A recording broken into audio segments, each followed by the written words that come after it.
কাজের টেন্ডার ঘিরে এবার তীব্র উত্তেজনা ছড়িয়েছে। আজ সকাল থেকে কুমারঘাট পূর্ত দপ্তর এবং এক্সিকিউটিভ ইঞ্জিনিয়ারের কার্যালয় চত্বরে পরিণত হয় উত্তপ্ত মঞ্চে। কারণ সূত্রের খবর, সরকারি নির্মাণ কাজের টেন্ডার জমা দেওয়াকে কেন্দ্র করে দুই পক্ষের মধ্যে বিবাদ শুরু হয়।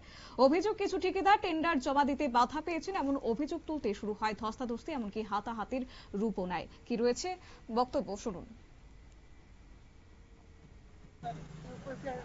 মিটিং আসলে একটা টেন্ডার নয়, প্রিভেট মিটিং। আচ্ছা, এখানে আসার পরে আমরা ফার্স্ট ওভার করে তাই ন্যাসরা বাইরে দিচ্ছে। কে বার করছে? কে বা যারা টেন্ডার দিতে আসছে তার মধ্যে কয়েকজন আছে।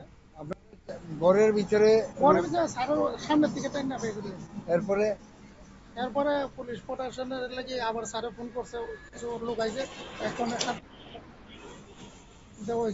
এই ডিপার্টমেন্টের নাম কি? দপ্তরটা তো পিডব্লিউডি এনএইচ নামটা কোন? NH division.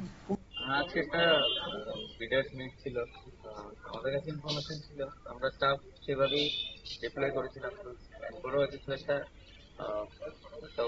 ঘটনা ঘটার এর আগেই আমরা এটাকে নিয়ন্ত্রণ আনি। হালকা সমস্যা হয়েছিল, স্পটে আসে এবং control the situation. Now it is very peaceful, now the things are going normal way.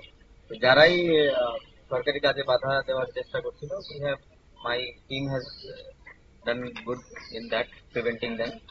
তো আই হোপ আগেও আগামী দিনে এরকম কোনো ঘটনায়। ধন্যবাদ।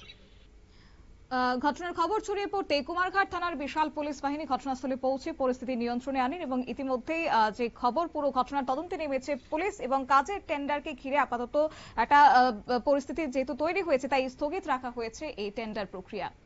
নিয়ে নিচ্ছি ছোট্ট একটি বিজ্ঞাপন বিরতির সঙ্গে থাকুন।